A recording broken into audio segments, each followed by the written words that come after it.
Hello everyone and welcome back to another video. We have a couple of things to talk about today, including the hot weather. It's about 27-28 degrees outside, which we English are not used to at all. But anyway, back to the topic at hand. We have a couple of things to talk about today. Now, I did promise a few weeks ago that I was going to do a video on updating the Vampire. So today we're going to look at how we do that. Now, the first thing you need is of course a Vampire, which comes with, doesn't come with a ROM, but it comes with 68080 instruction manual, and it comes with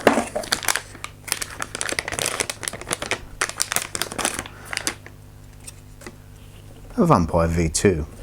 So we're going to look at a Vampire V2 in this video and how to flash the firmware using the blaster or the USB blaster. Now this is an original. This is an early Vampire V2 that was made by I'm going to say a name wrong, but Majda. I'll say it wrong. Apologies. But this was bought on AmiBay 2, 3, 4 years ago, I forget now, but it's an A600 one. I've since upgraded to an A500 V2, which I use much more than I ever use this, but it works perfectly well. I don't know what cores on it because I haven't used it for a long time, but we're going to look at how you would update it. So you need the Vampire V2. You will need a USB blaster. It comes with a mini USB that plugs in the end. Now this is a Chinese one. It's called the Hobby Components Altera USB Programmer. If you can see that, you probably can't. This lead here obviously connects into the Vampire. It will only go one way. It is a keyed fitting, so don't force it the other way. Obviously this will be connected to the 600 and bolted down securely. You don't want it coming loose while it's flashing. But let's have a little look how it fits inside the A600. Now I'm sure most of you watching this channel are Amiga fans, or at the very least Commodore fans. Oh, I didn't realise there was so much stuff in this one. Bear with me. So disconnect the keyboard because we don't need it. Signed by David Pleasance, by the way. Hello David. Hello Peter if you're watching. Hi John. Hamilton TV. Hi Johnny. Okay, let's disconnect all the stuff we don't need. Now what we have in my 600 at the moment, this is standard A600. It doesn't matter which version it is, they're all pretty much the same. So as you can see in here, there is currently, is it bolted in? No, it's not. There is a Furia EC020 accelerator, so we don't need that.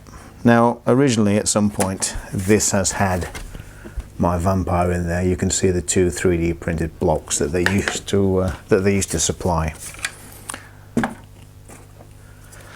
So we'll disconnect the USB blaster for the second and we'll fit the Vampire. Now the Vampire will only fit one way. If you look at the Vampire, there is a keyed corner. It's not a square, the corner of the square is missing, and it will fit onto the Amiga. If you look at the 680, I was going to say 68060 in your dreams. If you look at the 68000 there, you'll see that the corner, this one where my finger is a keyed edge. It is a corner. The corner's missing, and the idea is that it only fits one way. It makes production easier. It's a lot more difficult to get things wrong. And also if you look at the Vampire, the 600 version anyway, you'll see that the corner of the PLCC socket is ground away slightly, and this is for a capacitor, or is it a resistor, that is in the way just there. if you can see it. So what we would do is we would pop that on there. I just noticed the pin's bent on the IDE.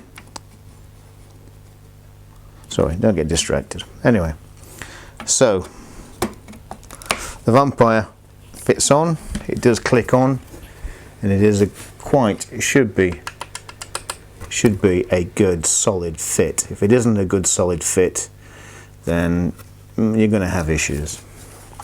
Now what you would do is you would pop it on nice and tight. You would use the 3D blocks, you would put a couple of screws in there, gently tighten it up, don't go crazy or you'll bend the V2, the Vampire. And we're pretty much ready to go. You don't need the keyboard connected, you don't need RAM connected, you don't need anything connected apart from a working motherboard and a power supply, and of course the Vampire.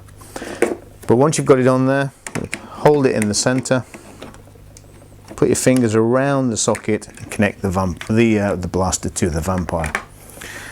Like I say, the blaster should have a USB lead there. It's actually plugged into my Raspberry Pi at the moment. And that's it, you're ready to go. It's not very difficult, it's quite easy. The Vampire V2 for the A500 is exactly the same, except you pop out a dip socket, a big version of this if you like. You all know what a 68000 looks like. It's a chip with legs like that. So you pop out the chip, plug the Vampire V2 in, connect up the USB blaster, and you're ready to go. So what I'm going to do now in the next video that I record, I'm going to flash with the USB blaster, new firmware, and I'm going to go through it step by step, what software you need on your Windows PC and how to do it. You can do it from a Mac, but I've not actually done it on a Mac. I've always used a Windows PC. You need the web edition of Quartus. I'll provide a link to all the software that you need, where to get it from, which version, and all the rest of it. But for the hardware side of it, you're finished. This is it. All you need to do now is plug this into a PC and set up the software. So we'll do that next, and I'll see you later. Bye for now.